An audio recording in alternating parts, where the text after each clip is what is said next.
मंत्रमुग्ध सर्वांना केलेला आहे. सर्वांनी एकदा टाळ्या वाजवा.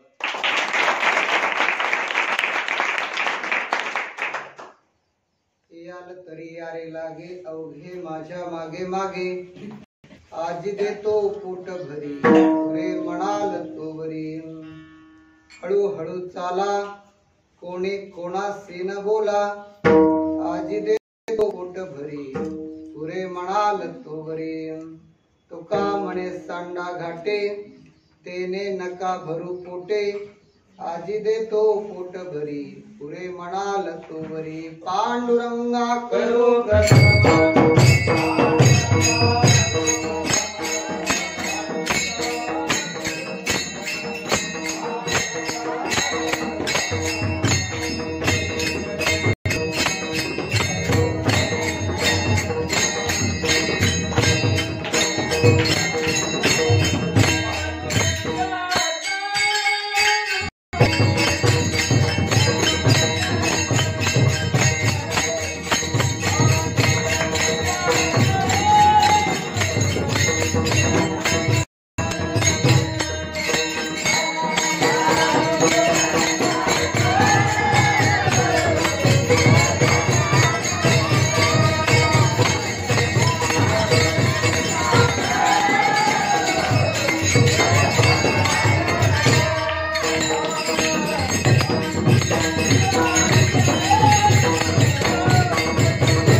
सेवेसाठी घेतलेला अभंग संत श्रेष्ठ जगद्गुरु तुकाराम महाराजांचा असून उत्कृष्ट असा काल्याचं वर्णन करणारा असा अभंग आहे.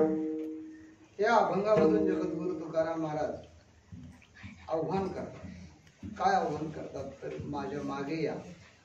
माझ्या मागे आल्याच्या नंतर काय होणार आहे तर मी तुम्हाला पोटभर असं खायला देणार आहे. पण काहीतरी शिस्त सांगतात. काय शिस्त सांगतात? हळूहळू चालायचं, पळत चालायचं नाही, कोणाच्या पायात पाय घालायचा नाही, त्याला एखाद्याला तोंडावर पाडायचं, कसं चालायचं? हळूहळू चालायचं. एकूण एकाच्या चुगल्या करायच्या नाही, कानात हळूहळू चाला, पण कोणी कोणाशी न बोला, उगच विनाकारण चाड्या लावू नका, तरच मी तुम्हाला पोटभर देईल, नाही तर उपाशीच ठेवी. विठ्ठल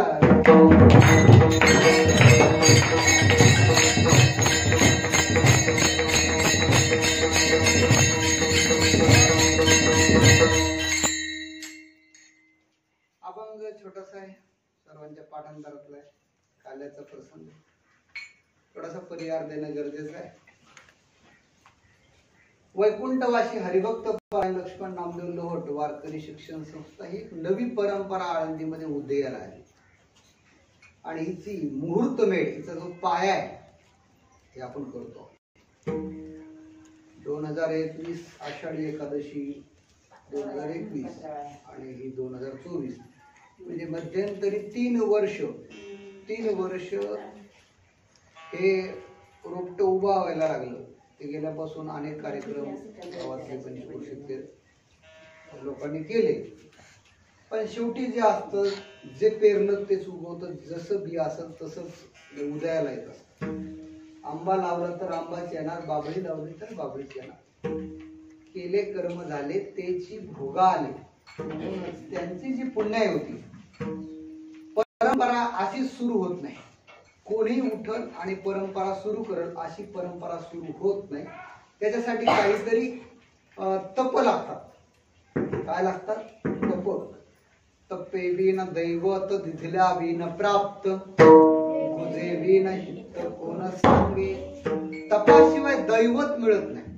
तपाशिवाय काय मिळत नाही? अहो, दूध तापलं नाही तर साय निघत नाही. देव भेटायचं लांबच राहिले. विठ्ठल.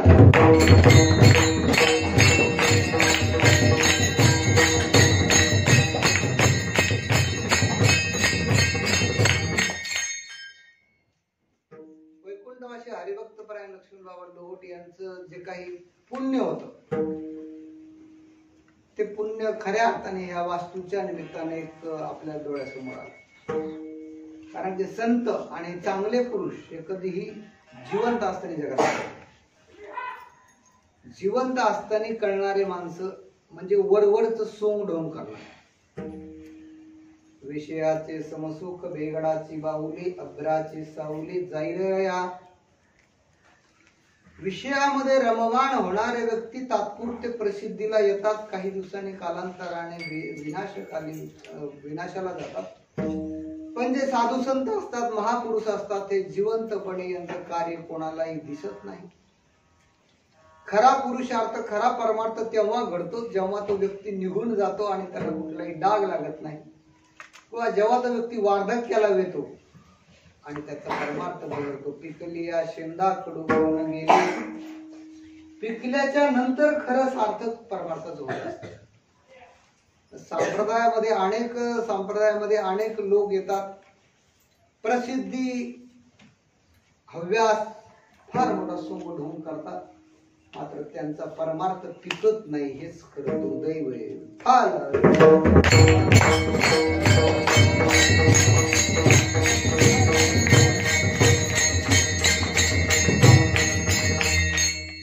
बाबांच्या जीवनात अशी गोष्ट आहे की आषाढी एकादशी म्हणजे वारकऱ्याचा जीव की प्राण. काय? वारकऱ्यांचा जीव की प्राणी आषाढी एकादशी. दुसरं काही मागणं नाहीये. आणि अशा आषाढी एकादशीला जन्म द्यायला प्रत्येक जण मरणार. जन्म या नावामध्ये मृत्यू दडलाय. 2 अक्षराचा शब्द आहे. ज म्हणजे जन्मणारा, अर्ध न म्हणजे नक्कीच, म म्हणजे मरणार.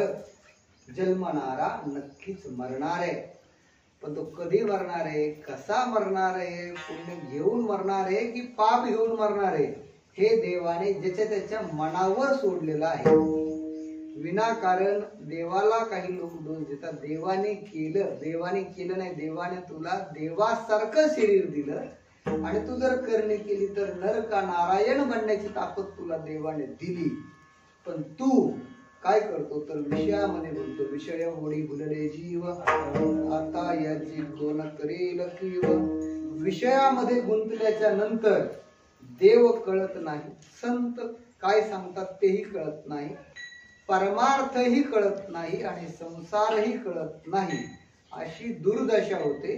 म्हणूनच सगळ्याची परंपरा सुरू होत नाही. त्याला आयुष्यभर तसं जगावं लागतं. या ठिकाणी बाबांच्या जीवनामध्ये तसं जगले म्हणूनच त्यांची ही परंपरा सुरू झाली. अभिमान वाटतो की पंचकृषीमध्ये, खेड तालुक्यामध्ये पंचकृषीमध्ये सगळ्यांना त्यांच्या मनामध्ये बाबांचं स्थान आहे आणि त्यांचं एवढं अधिष्ठान. देशाची खरी संपत्ती काय असेल तर ही सगळी तरुण मंडळी.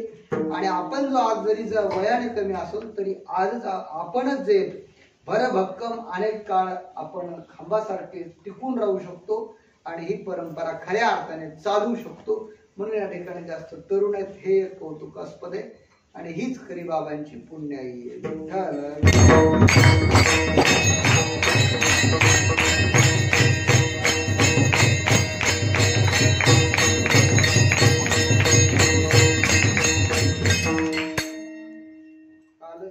महाराजांनी सांगितलं की आम्ही कार्यक्रमाला गेलो आणि परत आलो तर बघतो तिथं बिल्डिंग तयार झाली.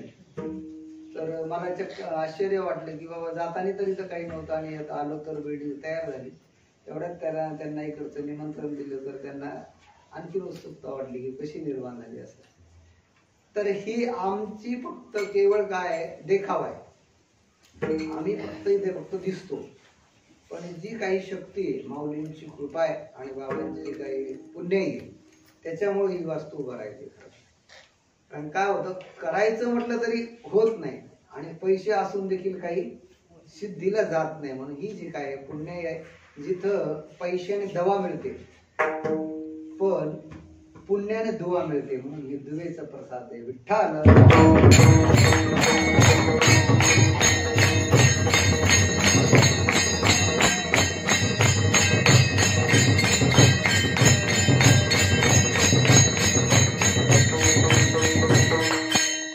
त्यांच्यात पुण्य येणं जे काही बोलता येईल ते बोलण्याचा प्रयत्न करूया. अभंग आहे जगद्गुरु तुकाराम महाराजांचा. तुकाराम महाराज सांगतात, याल तरी यारे लागे अवघे माझ्या मागे मागे. आता काय आहे बघा, माग माग चला म्हणणारे भरपूर. काय आमच्या माग माग चला असं सांगणारे भरपूर आहेत. राजकारण निवडणुका आल्या की आमच्या माग मागे या, आम्ही तुम्हाला दिवसभराचं सगळं देऊ, आम्ही तुम्हाला नेऊ, घरी घेऊन येऊ आणि सगळं काही देऊ, पण तुम्ही काय करा, आमच्या मागे चला, आमची पब्लिक जास्त दिसली पाहिजे. हा एक प्रकार आहे. काही लग्न सोहळ्यासाठी आमच्या लग्नाला तुम्ही यावंच लागेल, म्हणजे पण आमच्या माग तुम्ही या, आमच्या माग तुम्ही उभे राहा, असं एक वर्ग आहे. काही लोकांच्या काही वेगवेगळ्या काही अकॅडमी ते म्हणतात तुम्ही आमच्या मागे चला, पण जाण्याचे मार्ग अनेक आहेत आणि जन्म मात्र एक.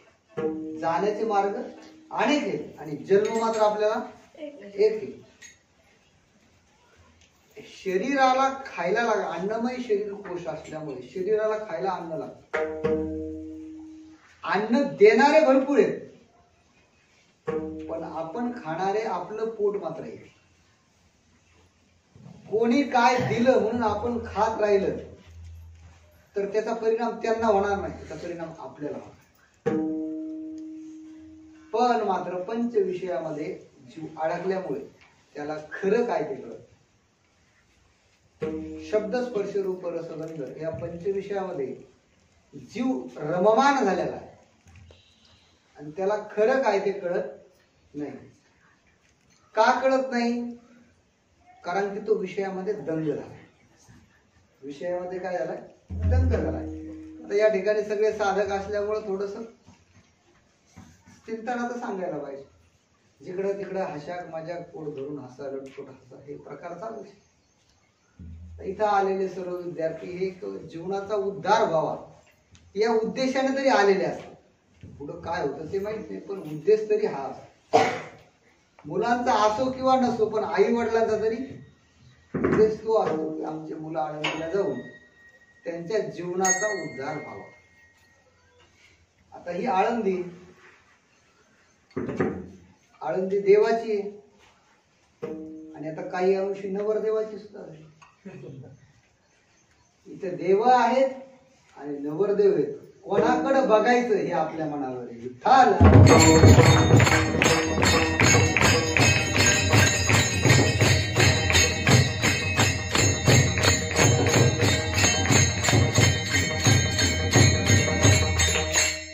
इथे येऊन नुसते नवरदेव नवरी बघितले तरी मजा वाटेल, दिवस आनंदाचे. आणि ज्ञानदेव बघितले तरी मजा वाटत. काय बघायचं हा कोणाचा प्रश्न आहे? ज्याचा त्याचा प्रश्न. जागोजागी मंगल कार्य, संस्था कमी पण कार्यालय जास्त. महाराष्ट्राचा अधिष्ठान सगळ्यांनी द्यावा. पण इथं काय व्हायचं हे ज्याच्या त्याच्या मनावर ठरलेले, सगळ्यांसाठी सगळं इथं दुकान मांडलेलं आहे आणि ज्याला जे पाहिजे ते इथं मिळालं. पण आपण विषय सांगत होतो की कुणाच्या मागे जायचं. आयुष्य एक आहे, आयुष्य एक आहे. 100 वर्षाचं आयुष्य अर्ध रात्रीमध्ये जातं, अर्ध बालपणमध्ये जातं. त्याच्यामध्ये रोगराई आजार काही पसरले आणि कोरोना सारखे जर आजार आले तर तरुणपणातच निघून जावा. मग अशा या परिस्थितीमध्ये आपण नेमकं काय करायचं, कुणाच्या मागं जायचं, तर कुणाच्याही मागं जाऊ नये. माणसं चकवा देतात, पुढं गेलं का गायब होतात आणि आपल्याला तिकडंच फिरवायला लावतात. म्हणून कुणाच्याही मागं गेलं नाही पाहिजे. कुणाच्या मागं गेलं पाहिजे, ज्याच्यावर आपला विश्वास आहे, जो विश्वासाच्या लायकीचा आहे आणि ज्याला विश्वास टिकवता येतो, अशांच्याच मागं गेलं पाहिजे. जिथं विश्वासच नाही तिथं सांगूनही काही फायदा होत नाही, तर मागं जाऊन काही फायदा व्हायचं कारण उरणार नाही. तुका म्हणे नाही विश्वासाच्या म्हणी, पहावे पुराणे विचारूनी. आता काही माणसं काही प्रश्न विचारतात, काही माणसं काही प्रश्न विचारतात. आता काही प्रश्नाला मग काही उत्तर द्यावा. काही प्रश्नाला डॉक्टरकडे गेलं तर कस तरी होते, काय होते, कसं तरी होते. आता डॉक्टरांनी काय करायचं, कसं तरी होतं, याला काय औषध द्यायचं, ते डॉक्टर म्हणतात काहीतरी खा, काय काहीतरी खा. असं चालत नाही. कुठला तरी तुम्हाला एक आजार सांगावा लागेल, तेव्हा त्याच्यावर योग्य तुम्हाला उपाय मिळेल. म्हणून आयुष्य हे एकदाच आहे, पुन्हा पुन्हा नाही. पैसा हा येणार आहे, पैसा हा जाणार आहे. धन संपत्ती इथेच राहणार आहे. आपल्या सोबत मात्र आपलं सत्कर्म येणार आहे आणि सत्कर्म हे संगतीनं घडतं. सत्कर्म कशाने घडतं? संताची संगती मनमार्ग गती, अकळावा श्रीपती येणे पडते. आता संगती कोणाची करायला पाहिजे? चांगल्याची संगती करायला पाहिजे.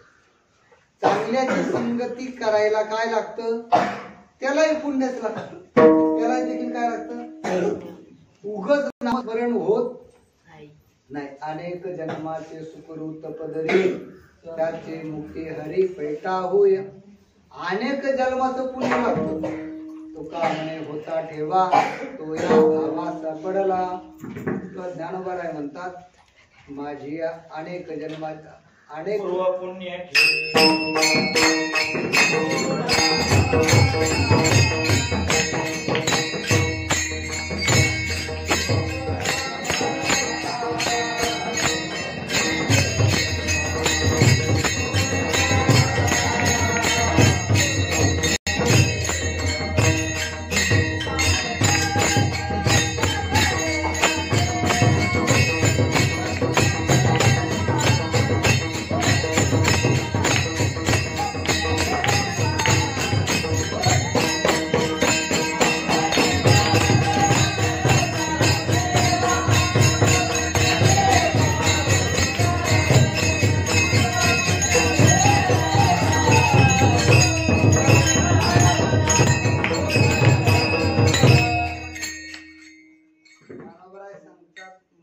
सत्यवादाचे तप वाचा केले बहुत कल्प. अनेक कल्पाचं तप आहे. म्हणून ज्ञानेश्वरी ग्रंथ सहज प्रगट झालेला नाहीये. त्याच्यासाठी अनेक कल्पाचं काय तप आहे. आता इथं आपलं कसं आहे, लगेच जादू काय पाहिजे, लगेच. आता मृदुंग वाजवतात. महाराजांचे त्याचे साधन आहे. काही काळात त्यांनी काय केलं, त्याच्यासाठी तप केलं. आता एखादा लगेच येईल, लगेच मला तुमच्यासारखं आलं पाहिजे. तुला फक्त त्यांच्यासारखं खाता येईल, वाजवता येणार नाही.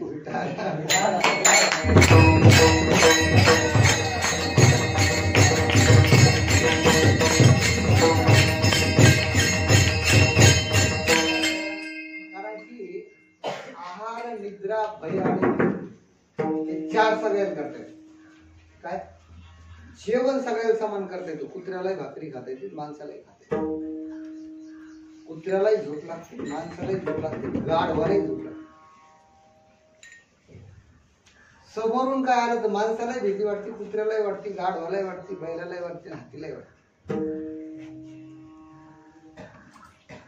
हत्ती ही हत्तीचा वंश वाढवतो, कुत्र्यांचा वंश वाढतो, माणूसही माणसाचा वंश वाढतो. हे चार गोष्टी समान आहेत. त्याच्यामुळे त्या गोष्टी कॉम्प्रोमाइज नाही, त्या सहज येणार. म्हणून मी म्हटलं खाता येईल, वाजवता येणार, खाता येईल, पण गाता येणार नाही. त्यासाठी रियाजच करावं लागेल, प्रॅक्टिसच करावी लागेल. या पर्याय नाही.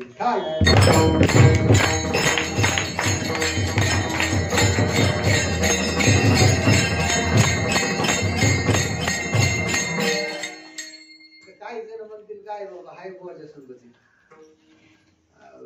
काय म्हणतात त्याला की जे काही होईल ते बघत राहा, म्हणजे काय प्रारब्धची जोडे धन प्रारब्धची वाढे मान, एक आहे दुसरे काय की बाबा देव ठेवील तशीची राहा, काहीच करायचं नाही, देव ठेवील तशीची राहावे, फक्त जेवणाच्या पंक्ती पडायची, देव ठेवील तशी राहावी. प्रॅक्टिस म्हणलं का नको करायचं, आणि नुसतं म्हणलं काय आराम करायचा, असं देवान ठेवायला सांगितलं का नाही. हे देव सांगत नाही, मनाचे नखरे. काय येतं मनाचे नखरे येतं, मनाला ताब्यात न ठेवण्याचे काय येतं परिणाम आहेत. म्हणून मन आहे कसं चंचल आहे. काय काय करीतो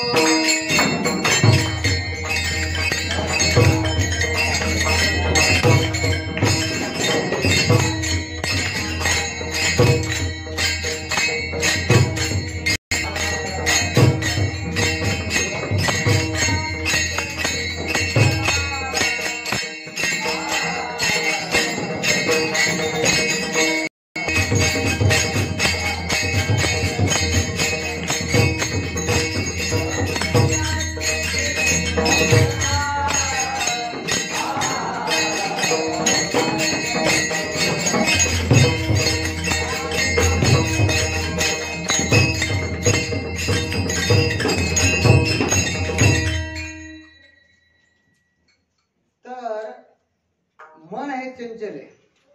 भगवान श्रीकृष्ण अर्जुनाला उपदेश करत चंचलमे मनम कृष्णा परमातिक्लौदृढम तस्याहं मन्ये वायुरु सुदुष्करम. अरे देवा, अरे तू सांगतोय मनाला ताब्यात ठेव, पण तेवढं सोपं नाही ते. कोण सांगायला? अर्जुन सांगायला. कोणाला सांगायला? कृष्णाला सांगायला की मन ताब्यात ठेव म्हणतोय, तेवढं सोपं नाहीये. कीर्तनापुरतं ठीक आहे बाबा, ते 24 तास ताब्यात ठेवण्याची गोष्ट आहे का ती? नाही. मन ताब्यात राहणं सोपी गोष्ट नाही. मग अर्जुनाला भगवान कृष्णाने उत्तर दिलं की बाबा, मन जर ताब्यात ठेवायचं असेल तर अभ्यास येते समर्थोसी मत्कर्म कर्म मदर्थमुखी कर्माने कुर्वन् सिद्धिम वाप्स्यसि. तो अभ्यासाचे निभय एकागती अंतराळे व्याघ्र सर्प प्रांजळे एकी केले. असाध्य ते साध्य करीत असाय असं कारण अभ्यास. काय बी करू शकता, काय बी मिळू शकता, फक्त अभ्यास करावा लागतो. अभ्यास नाव याचं वाचन करणं नाही. ओनली रिडिंग म्हणजे अभ्यास नाही. अभ्यास म्हणजे एकच गोष्ट सातत्यपूर्ण पुन्हा पुन्हा करणं याचं नाव अभ्यास. एकच गोष्ट सातत्यपूर्वक पुन्हा पुन्हा करणं याचं नाव काय? पुस्तक समोर ठेवलं बसला म्हणजे अभ्यास नाही, त्याला वाचन म्हणायचं. त्याला काय म्हणायचं? आणि अभ्यास कशाला म्हणायचं? एकच गोष्ट येत नाही येईपर्यंत करत राहणं त्याला म्हणायचं अभ्यास. वाचनही महत्वाचं आहे. आपण ते इंग्लिशचा टॉपिक तुम्हाला सांगतो. Reading is very good important because it is for good for सगळ्या गोष्टी त्याच्यामध्ये सांगितल्या. कम्युनिकेशन स्किल, त्याच्यानंतर ह्या सगळ्या गोष्टी कशामध्ये येतात? तर वाचण्यामध्ये येतात. पण वाचून त्याचा फायदा होत नाही. इथं काय सांगितला? अभ्यास. काय सांगितला? अभ्यास करायचा. अभ्यास करणं म्हणजे काय? केवळ पाठांतर करणे का? नाही. मग नेमकं पुस्तक डोळ्यावर होऊन झोपणे का? नाही.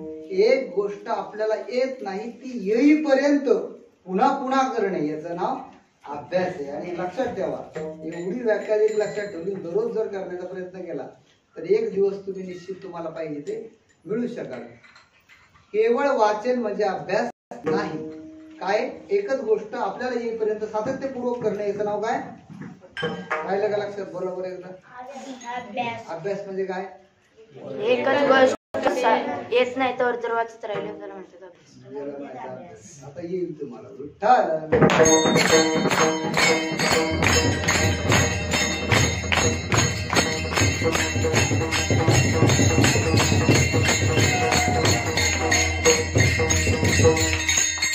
आता अनेक जण सांगतात आमच्या मागे आमच्या मागे, आमचं चांगलं आहे, आमचा कार्यक्रम चांगला आहे, आमच्याकडे चांगलं जेवायला, आमच्याकडे चांगलं डेकोरेशन आहे, आमच्याकडे चांगलं सिस्टीम.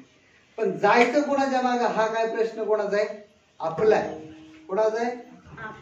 अनेक जण सांगत असताना आपल्याला संत देखील सांगतात की तुम्ही काय करा, आमच्या मागे या. संत देखील काय सांगतात, तुम्ही आमच्या मागे या. आणि सामान्य जन सुद्धा काय सांगतात, तुम्ही आमच्या मागे या.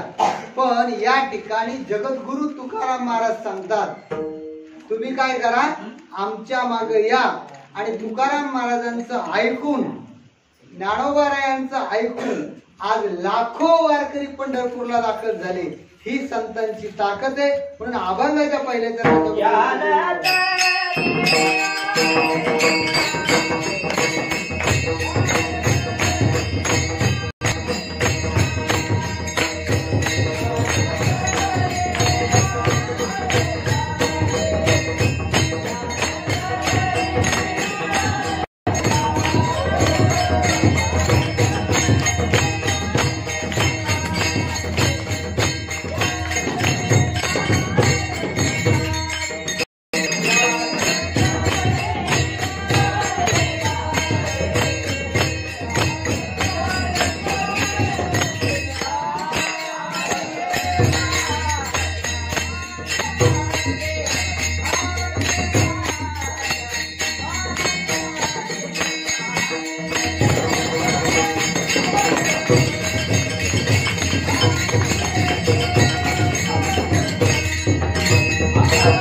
सगळं जग सांगते, पण लक्षात ठेवा, आपल्याला कुठं जायचंय, संतांच्या पाठीमागे जायचं. कुठं जायचंय हे डोक्यात पक्क करून ठेवा. आपल्याला कोणाच्याही माग जायचं नाही. ज्ञानोबा तुकाराम म्हणलं की जायचं, इतर काही म्हटलं की घरीच राहायचं. कुठं जायचं, त्याला सांगायचं पाऊस पडतोय पुढे येणं. जर म्हणलं ज्ञानोबा तुकाराम, पावसात जमतं म्हणायचं. इतर ठिकाणी म्हणलं नाही बा पाऊस चालू, ज्ञानोबा तुकोबाराच्या मागे गेलं तर आपल्या जीवनाचा काय होणार आहे, उद्धार होणार. काय होणार आहे. आणि इतर कोणाच्याही मागे गेलं तर आपलं आयुष्य मात्र वाया जाणार आहे. पण आपल्याला काहीच मिळणार नाही. आणि आपल्याला पोटभर खायला देखील मिळणार नाही. आणि बसवे कार्यक्रम असतात, गोड बोलून नाही तर जेवायलाच देत नाही. नंतर आपल्याच पैशाचं आपल्याला काहीतरी जाऊन खावं लागतं, नाही तर मग चक्कर येते. बऱ्याच वेळेला महाराज लोकांना अनुभव असतो, गोड गोड बोलून नेतात आणि जेवणाची वेळ झाली का कार्यकर्तेच गायब होतात. अरे कुठं गेले ते गावाला गेले. ते गावाला गेले का म्हणजे कुठतरी बघा हॉटेल बिटेल बघा काहीतरी. आता काय कोणी देतही नसते वेळेला, मग ते विकत घेऊन खावा लागतं. दुसऱ्या वेळेला बोला कळते तोपर्यंत ते तिसरा फसवतो. म्हणून काय होतं, आपण मात्र पक्क राहिलं पाहिजे. आपल्या ज्ञानोबा तुकोबारायांच्या पाठीमागे आपण चाललं पाहिजे. याच्यामुळं काय होणार आहे, आपल्याला पोटभर मिळणार आहे. काय मिळणार आहे, काही जण खायला देतात, नेमकं तोंडाला चवाली बंद करतात. काय करतात, खायला देतात आणि नेमकं खायला आवडलं की काय करतात, देणं बंद करतात. ते का नाही, अनुभव असतो आपल्याला. अरे वाढव जाऊन वाढव नेमका संपवतो, आपल्याला घ्यायचं की संपवतो. म्हणजे जेवणाचे प्रकार जरी पाहिले आपण तरी सुद्धा काय बघा, आपलं पोट भरत नाही. सामान्य संसारामध्ये सांगायचं म्हणजे आपलं मनाचं समाधान होत नाही. पण संताकडे गेल्यानंतर असं नाही, तुम्हाला नको नको म्हणेपर्यंत एवढंच नाही, तोंडात बोट घातलं तर गुलाबजाम लागू एवढंच येतात. इथं जरी बोट लावलं ना तरी दिसत, एवढं खायला देतात. म्हणून कोणाच्या मागं जाऊ, संतांच्या मागं जाऊ.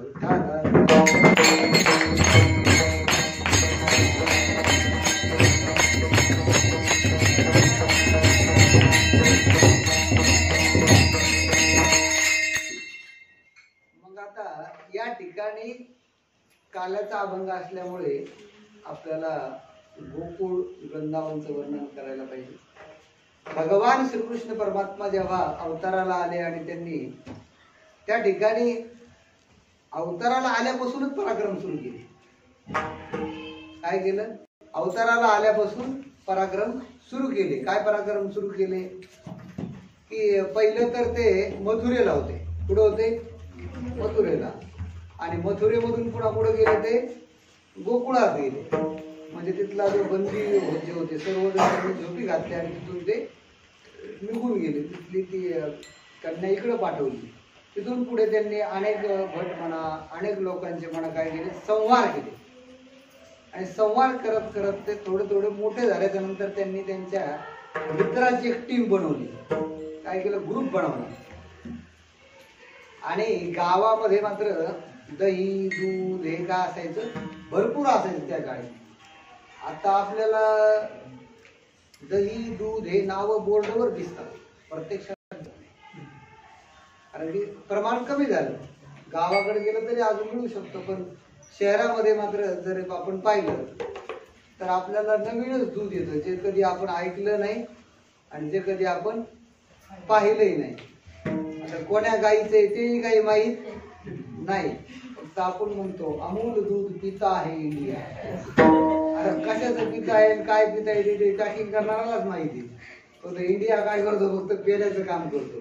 त्याच्यात काही का टाकीनं काय इंडिया करतो? फक्त तीच राहतो आणि नंतर माझ्या पोटाला धरून कुतच बसतो.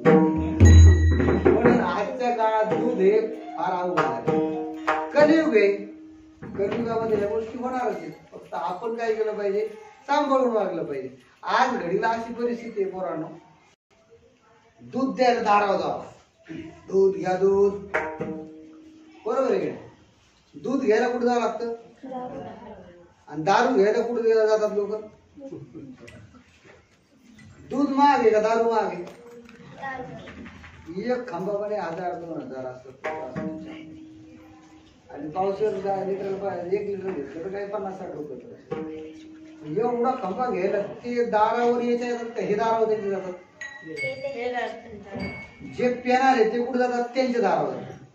आणि तर दूध घेणारे दूध देणारे त्यांच्या दारावर जातात. हे सगळं कलियुग आहे. तर सगळं उलट होते. विठ्ठल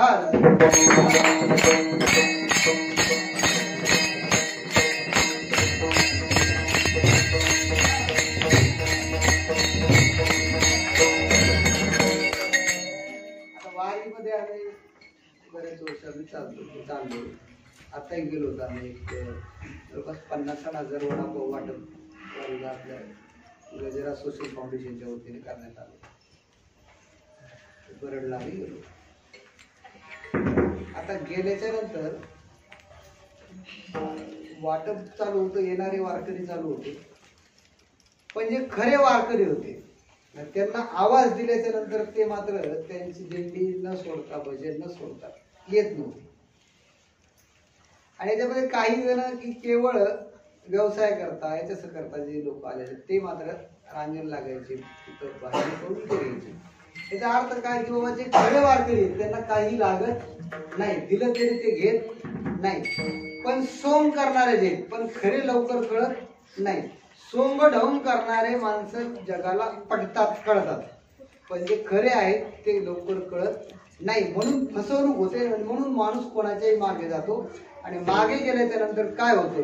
त्याला पोटभर खायला मिळत नाही आणि मग तो काय होतो? उपवासी राहतो आणि त्याच्या जीवनाचं मात्र हाल होतात. आणि मग शेवटच्या काळात आयुष्याच्या उत्तरार्धामध्ये त्याला काहीही प्राप्त होत नाही. म्हणून तो दुःखी राहतो, अतृप्त राहतो, अर्ध्या पोटाने राहतो. म्हणून जगद्गुरु तुकाराम महाराज सांगतात की मी तुम्हाला विश्वास देतो, तुम्ही जर माझ्या मागे आलात ना तर तुम्हाला मी उपाशी ठेवणार नाही. तर काय करीन? तुम्हाला मी पोटभर खायला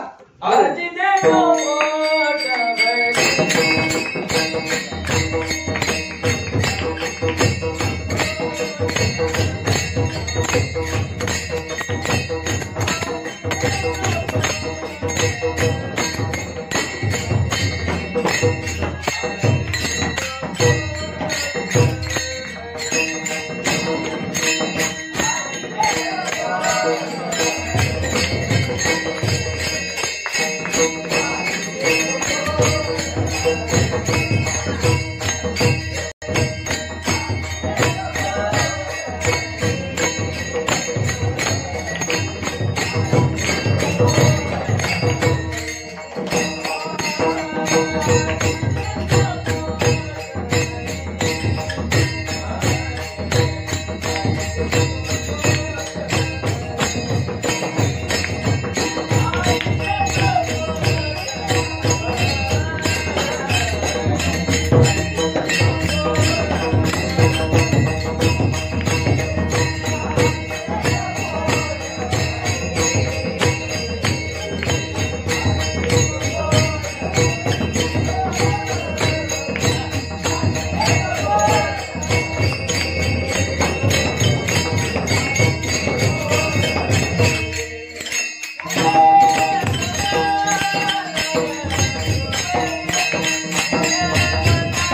पोटभरी सांगितलं, अर्ध पोट नाही सांगितलं. कसं सांगितलं?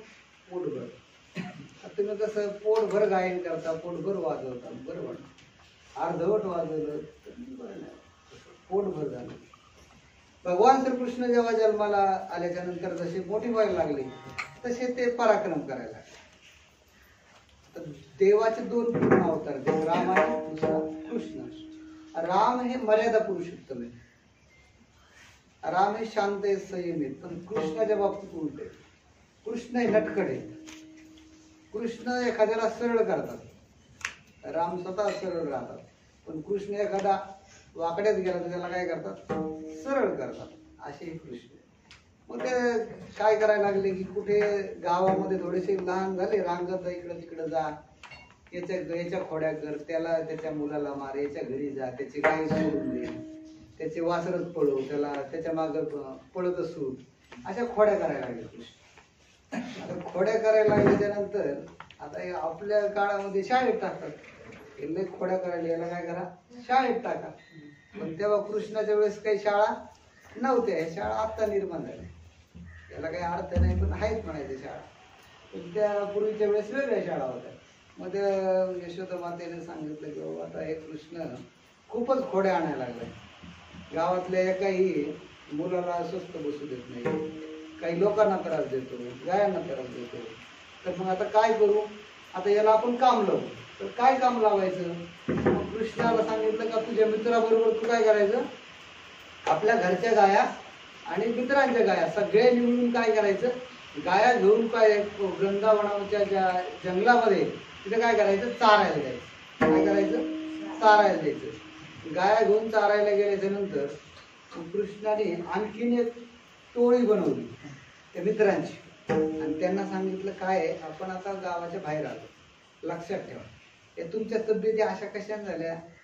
म्हणजे काय सांगू कृष्णा, दूध डेअरीला आणि ठ्याचा भाकर नाही दिलाय, दूधच देत नाही घरचे लोक. सकाळी डेअरीला नेऊन देतात आम्हाला दही दूध तूप पण लोणी हे तर भेटतच नाही, नुसते नावच ऐकावं लागतात. नाही घरचे लोक आम्हाला देतच नाही. कृष्ण म्हणला येडे आहे का तुम्ही? असं करायचं नाही म्हणे. चांगलं चुंग खायचं, चांगलं चुंग राहायचं म्हणे. असं काय करता म्हणे? बस आपलं तुम्ही काही खाता. म्हणला तुम्हाला देत नाही का? चांगल्या गोष्टी नाही दिल्या चोरून घ्यावा माणसाने. कृष्ण म्हणला बरं तुम्ही थोड्या वेळाने प्रयोग करता, असा करू नका. ते कृष्णाने सांगितलं. मग चांगल्या गोष्टी मिळाल्या नाही तर काय करू आपण? चोरून घेऊ. त्यात काय वाईट काय बाबा? आपल्याच घरच्या आहेत ना त्या. मग कृष्णाने सांगितलं कोणाच्या घरी काय काय असतं? एक जण म्हणला माझ्या घरी शिंक्यामध्ये ओरले दही असतो. दुसरा म्हणला लोण्याचं माझ्या घरी भरलेलंच मिळतो. दुसऱ्या म्हणला माझ्या घरी ताक आहे, अमुक आहे, अमुक आहे. मला ताक नाही घ्यायचं, म्हणलं ताक फोडून टाकायचं. ताक नाही घ्यायचं, ताक पहिलं झोप लागत, डोकं चालत नाही, ताक नको. आपल्याला गेल्यावर लोक जास्त करून ताकच देतात. महाराज ताक द्यावा का? महाराज ताक पहिले घेऊन देणं उठतच नाही. म्हणजे चांगलं काय देत नाही.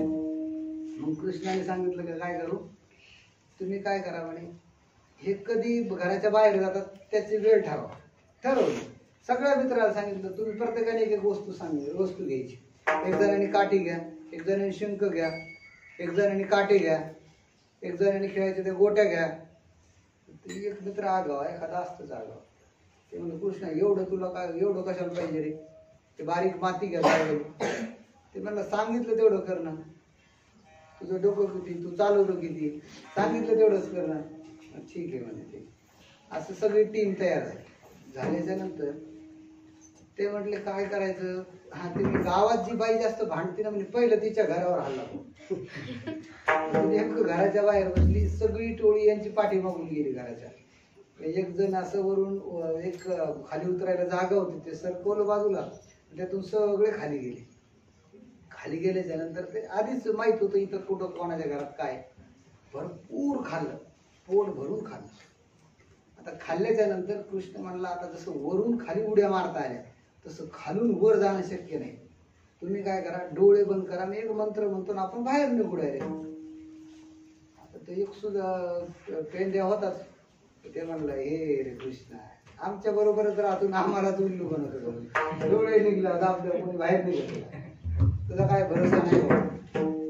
ते म्हणलं असं करू नको, तू डोळे बंद कर, आपण बाहेर जाऊ.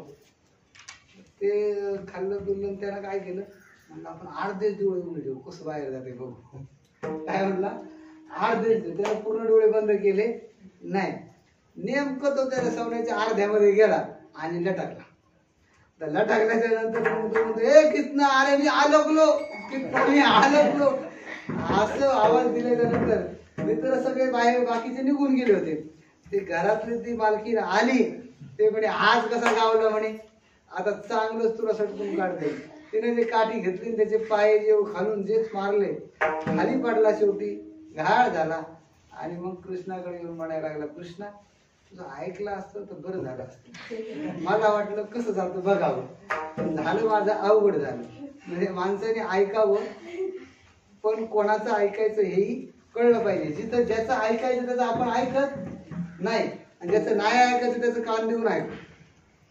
येणं ना देणं कंदील लावून येणं, याला काय म्हणायचं देणं. आता उजेड पडलाय, सूर्याची काय एवढी मोठी प्रकाश पडलाय, पण कंदील लावून फिरायचं काय वेगळे पण, काय वेगळे पण. असं वेगळे पण करायला गेलं तर आपला आयुष्याचा मात्र नाश होतो. मग अशा चोऱ्या माऱ्या झाल्याच्या नंतर भरपूर सगळे कृष्णाचे गडी जे हे काय झाले तयार झाले. मग हे तयार झाल्याच्या नंतर तब्येतीमध्ये मग हे खेळ खेळायला लागले. पुढे दुपारच्या टायमाला काय करायचे, गायांना असं काय पोटभर खाल्लं त्यांनी. ते आपलं कसं हिरवं गवत आहे असं, तेव्हा भरपूर असं गवत असायचं. आता इकडंच दिसते, तिकडं सगळं डांबरच दिसते. असं गवत गायांनी खाल्लं की गाया मात्र पुढे जायच्या नाही, गाया निवांत झाडाखाली बसायच्या. मग बसल्याच्या नंतर मग हे खेळ खेळायचे. आता आत्ताच्या सारखे खेळ नव्हते तेव्हा, वेगवेगळे खेळ असायचे तेव्हा. झाडावरून ते उड्या मारणे, विटी दांडू खेळणे, लगोऱ्या खेळणे, हमामा खेळणे, अशा पद्धतीचे खेळ होते. मग हे खेळ खेळायचे दुपारच्या वेळेला. आणि खेळ खेळून दमल्याच्या नंतर काय करायचे, सगळ्यांच्या शिदोऱ्या काय करायचे एकत्र करायचे, म्हणजे भाकऱ्या जे काही घरून आले ते काय करायचे एकत्र करायचे आणि एकत्र बसून मात्र मग ते एकमेकाला द्यायचे. पण हे करत असताना ते त्यांच्यामध्ये कुठलाही भेद नाही ठेवायचे. काय करायचे, भेद ठेवायचे नाही. काला करणे याचा अर्थ काय, काला करणे म्हणजे काय करणे तर एकत्र करणे. काय करणे, जीव आणि शिव, देव आणि जीव या दोघांचं मिलन करणे याचं नाव काला करणे. त्याचं नाव काय, जीव शिव दोन्ही एक रूप झाले. जीव आणि शिव एकत्र आला की त्याला काय म्हणतात, काला म्हणतात. आता आपल्याला दुसरेच काले माहिती, दूध भाताचा काला माहिती, एखाद्या आवडीचा आमटीचा काला माहिती, पण जीव शिवाचा काला हा महत्वाचा काला आहे. आणि हा काला करण्याकरता मग भगवान श्रीकृष्ण काय करायचे, एकत्र यायचे, अनेक प्रकारचे खेळ खेळायचे. आणि खेळ खेळून झाल्याच्या नंतर दमल्याच्या नंतर मात्र ते काल्याचा प्रसाद सगळे मिळून खायचे. अशा पद्धतीनं भगवान श्रीकृष्णाच्या खोड्या आणि लीला या वृंदावनामध्ये चालायच्या. चालत असताना ह्या खोड्यामध्ये फक्त श्रीकृष्ण काय करायचे, विश्वास दिलेला विश्वास टिकून ठेवायचे. पोटभर खायला देईल म्हटल्याच्या नंतर अर्ध पोट ठेवायचे नाही. म्हणून फक्त त्यांची काय होती, शिस्त होती. काय होती, सांगितल्याप्रमाणे वागायला लागायचं. म्हणजे जे काही शस्त्र सांगितले घ्यायचे तर ते घ्यायला लागायचे आणि सांगितलं बोलू नका तर बोलायचं नाही. अभंगाच्या 3ऱ्या चरणात तुकाराम महाराज सांगतात, हळूहळू चाला हळूहळू चाला.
अभंगाच्या शेवटी तुकाराम महाराज सांगतात, तुका म्हणे सांडा घाटे तेने नका भरू पोटे. काय आहे बघा, शरीर आहे, शरीर आहे नाशिवंत. हे शरीर जाता गवे नाशिवंत स्वभावे, तरी तुवा कान झुंजावे पंडू कुमारा. नाशिवंत शरीर, यांना कष्ट घेतले तरी हे नष्ट होणार, कष्ट नाही घेतले तरी हे नष्ट होणार आहे. मग ह्या शरीराचा उपयोग करून घेता आला पाहिजे. काय करून घेता आला पाहिजे? उपयोग करून घेता आला. आता अन्नाचे अनेक प्रकार आहेत. अन्नाचे काय आहेत? अनेक प्रकार आहेत. आपल्या देशातले कमी आहेत म्हणून आपण विदेशातून प्रकार, आपल्या देशात अन्नाचे प्रकार कमी वाटले आपल्याला म्हणून आपण काय केलं, विदेशामधून अन्नाचे प्रकार मागतो. म्हणजे आपण काय करतो, विदेशामधून अन्न आणलेलं आपण खातो आणि विदेशातून आणलेलं अन्न खाल्ल्याच्या नंतर मग आपल्या जीवाला थोडस काय वाटतं, बरं वाटतं. विठ्ठल विठ्ठल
काय केलं, विदेशामधून काही प्रकार आपण अन्नाचे मागवले.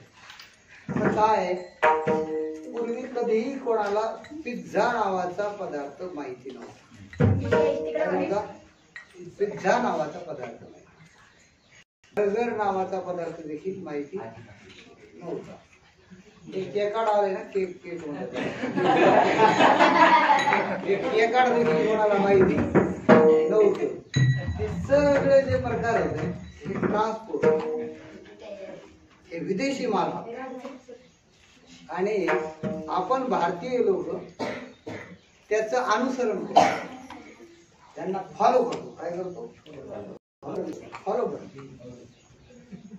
आता आपलं बरं आहे, आपण अजून ते खात नाही. एक अमेरिकेत राहणारा व्यक्ती मला भेटला, मला म्हणला, महाराज काय सांगायचं, अमेरिकेमधले जसे भारतामध्ये ज्या काही लोकांना जेवायलाच मिळालं नाही ते वडापाव खातात, तसं अमेरिकेमध्ये त्याचं पोटच भरत नाही ते लोक पिझ्झा खातात. आणि तोच पिझ्झा इकडं आल्याच्या नंतर आपल्या शहरातले लोक खातात.